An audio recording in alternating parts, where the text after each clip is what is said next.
أعوذ بالله من الشيطان الرجيم. بسم الله الرحمن الرحيم. إن الله يأمركم أن تؤدوا الأمانات إلى أهلها وإذا حكمتم بين الناس أن تحكموا بالعدل إن الله نعم ما يعظكم به إن الله كان سميعا بصيرا.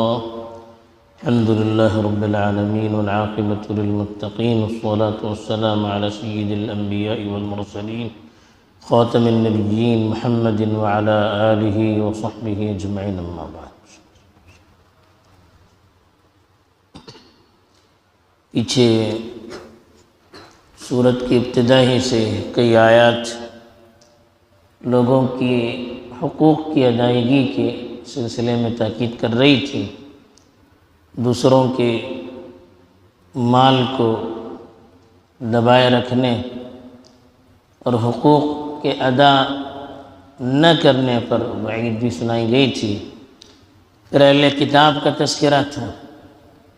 اہل کتاب چونکہ اللہ کی طرف سے جو ذمہ داری ان کو دی گئی تھی اس ذمہ داری کا انہوں نے حق ادا نہیں کیا، بلکہ جو دینی اور شرعی امانت ان کے سپرد کی گئی تھی اس امانت کو صحیح طور پر انہوں نے ادا نہیں کیا. اس لیے ان سے وہ امانت بھی چھین لی گئی، وہ ذمہ داری بھی چھین کر مسلمانوں کی طرف منتقل کر دی گئی. اس آیت میں عمومی طور پر مسلمانوں کو ایک دوسرے کے حقوق کی ادائیگی کی تاکید کی جا رہی ہے. امانت جو ایک جامع لفظ ہے جس کا اصل مطلب تو یہ ہوتا ہے کہ دوسروں کا ہم پر جو حق ہے ہم صحیح طور پر اس کو ادا کریں.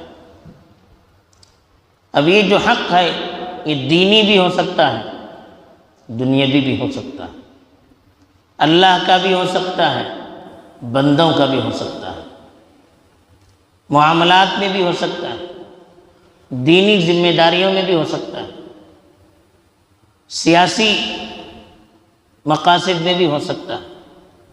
ہر اعتبار سے یہ لفظ جامع اور وسیع ہے. اسی اعتبار سے علماء نے اس آیت کو بھی سمجھا ہے کہ اللہ کا جو حق ہے بندوں پر، اللہ کی جو امانت ہے کہ اللہ نے جو ہم پر دینی فرائض عائد کیے ہیں ان کو پابندی سے بھی ادا کرنا ہے، صحیح طور پر بھی ادا کرنا ہے. مثلا ہم نے اللہ کے ایک ہونے کی گواہی دی ہے تو ہم پر ذمہ داری اللہ کی یہ ہے کہ ہم اسی کی عبادت کریں، اس کے علاوہ اور کسی کی عبادت نہ کریں. یہ امانت ہے اللہ کی. اللہ نے جو جسم ہمیں دیا ہے اس جسم کو اللہ کے احکام کے علاوہ اور کسی کام کے لیے استعمال نہ کریں. آنکھیں اللہ نے دی ہے تو ایسی کوئی چیز نہ دیکھیں جس کی شریعت میں گنجائش نہ ہو. زبان اللہ نے دی ہے، ایسے کوئی الفاظ زبان پر نہ لائیں جس کی شریعت ہمیں اجازت نہ دیتی ہو.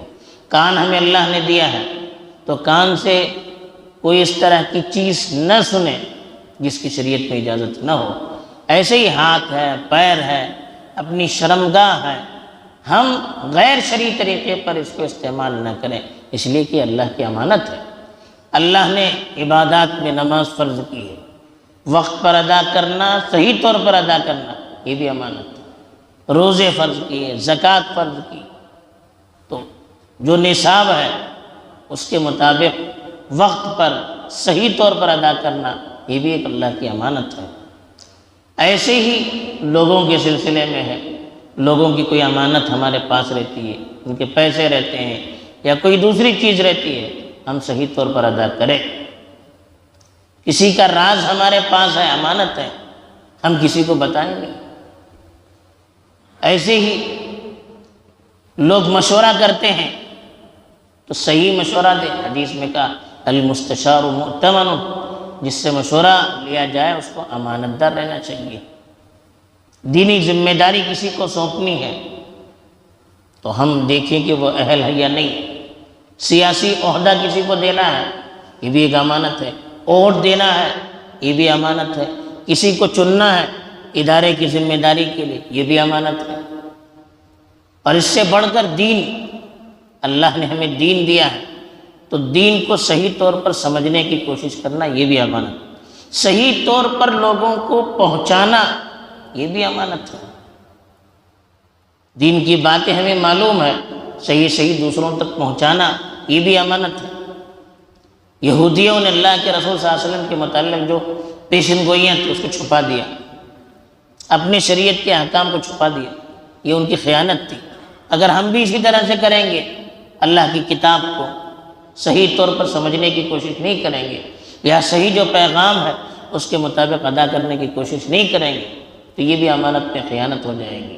علماء ہیں، مسئلے پوچھے جائیں، فتاوے پوچھے جائیں تو صحیح طور پر بتانا، یہ بھی امانت ہے۔ تو بہرحال امانت کا لفظ بہت جامع ہے، تو اسی لیے اللہ تعالیٰ نے عمومیت کے اعتبار سے فرمایا ان اللہ یأمرکم، بے شک اللہ تعالیٰ آپ کو حکم دیتے ہیں، آرڈر دیتے ہیں، ان تؤدوا الامانات الی اہلہا، ادا یؤدی مانے ادا کرنا، امانتوں کو اس کے حقدار کی طرف ادا کرو، اس کے اہل کو ادا کرو۔ جو جس امانت کا اہل ہے اس کو وہ امانت دے دو، جس کا پیسہ ہے اس کو دے دو، جس کی وراثت ہے اس کو دے دو۔ پارٹنرشپ پر کاروبار کر رہے ہیں تو صحیح جو پرسنٹیج ہم نے طے کی ہے اس کے مطابق ہم دے دیں۔ گاہک ہمارے پاس کوئی چیز خریدنے کے لیے آ رہا ہے تو ہم امانت داری سے صحیح بتا کر اس کو دے دیں، ایسا نہیں کہ ڈپلیکیٹ مال کو اوریجنل کہہ کر ہم اس کو دے دیں۔ ایک چیز ہے دوسرا کہہ کر ہم دے دیں، جھوٹ بات کریں تو یہ بھی امانت کے اندر خیانت ہے۔ تو جو جس طرح کا اہل ہے، ووٹ دینا ہے کون حقدار ہے اس کو دے دیں، ذمہ دار منتخب کرنا ہے کون حقدار ہے اس کو دے کے، صلاحیت ہے دیکھیں ہمارا آدمی ہے، ہمارے گروپ کا ہے، میرا بھائی ہے، میری پارٹی کا ہے، یہ نہیں، یہ امانت میں خیانت ہو جائے گی۔ جو اہل ہے ایک ذمہ داری سونپ رہے ہیں، جو جس چیز کا اہل ہے اس کے مطابق وہ اپنے حقوق دے دے۔ بہرحال اللہ نے کہا کہ امانت کو اس کے اہل کی طرف منتقل کیا جائے، اس کا جو حقدار ہے اس کو ادا کیا جائے۔ پھر دوسری بات بتائیں، وَإِذَا حَكَمْتُمْ بَيْنَ النَّاسِ، جب آپ لوگوں کے درمیان فیصلہ کریں، أَن تَحْكُمُوا بِالْعَدْلِ، عدل و انصاف کے ساتھ فیصلہ کریں۔ وَأَقْسِطُوا کہا، عدل و انصاف سے کام لیں۔ اب یہ کیا مسئلہ ہے؟ امانت کا مسئلہ ہے تاکہ ہم پر دوسروں کی حقوق دیں تو ہم اس کو صحیح ادا کریں۔ عدل و انصاف کا مسئلہ کہاں آتا ہے؟ لوگوں کے آپس میں ایک دوسرے کے حقوق کے سلسلے میں اختلاف ہو جائے، وہ ہمارے پاس آئے کہ ہم فیصلہ کریں تو ہم صحیح فیصلہ کریں۔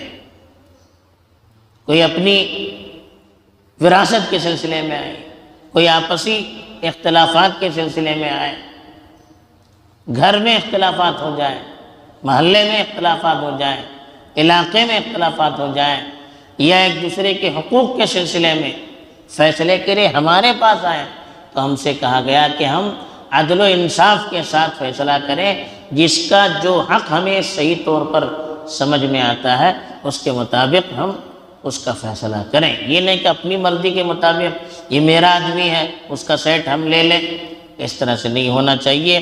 تو اسی لیے کہا وَإِذَا حَكَمْتُمْ بَيْنَ النَّاسِ أَن تَحْكُمُوا بِالْعَدْلِ، آپ لوگوں کے درمیان فیصلہ کریں تو پورے عدل و انصاف کے ساتھ فیصلہ کریں۔ تو اس سے علماء نے یہ بھی مسئلہ لیا ہے کہ یہ فیصلہ کرنا یہ ہر آدمی کے بس میں نہیں ہے، بلکہ کچھ آدمی جو اس کے اہل ہوتے ہیں انہی کو فیصلہ کرنے کا حقدار بھی بنانا چاہیے اور انہی کے پاس اپنے فیصلے لے کر جانا بھی چاہیے۔ پھر اللہ نے آخر میں بتایا کہ ان اللہ نعم ما یعظکم بہ، اللہ تعالیٰ کتنی بہتر آپ کو نصیحت کر رہے ہیں، کتنی اچھی بات آپ کو بتا رہے ہیں، آپ کی اپنی ذات کے سلسلے میں بھی دوسروں کے سلسلے میں کتنی اچھی بات اللہ بتا رہے ہیں۔ اگر اس چیز کو معاشرے پر لاگو کیا جائے، اپنے ذاتی اعتبار سے امانت داری، لوگوں کے درمیان عدل و انصاف کے ساتھ فیصلہ کرنا، اگر یہ نصیحت جو اللہ کی ہے اس کو معاشرے میں عمل میں لایا جائے تو پھر نہ آپسی انتشار ہو سکتے ہیں، نہ حقوق کی ادائیگی میں کوئی کوتاہی ہو سکتی ہے۔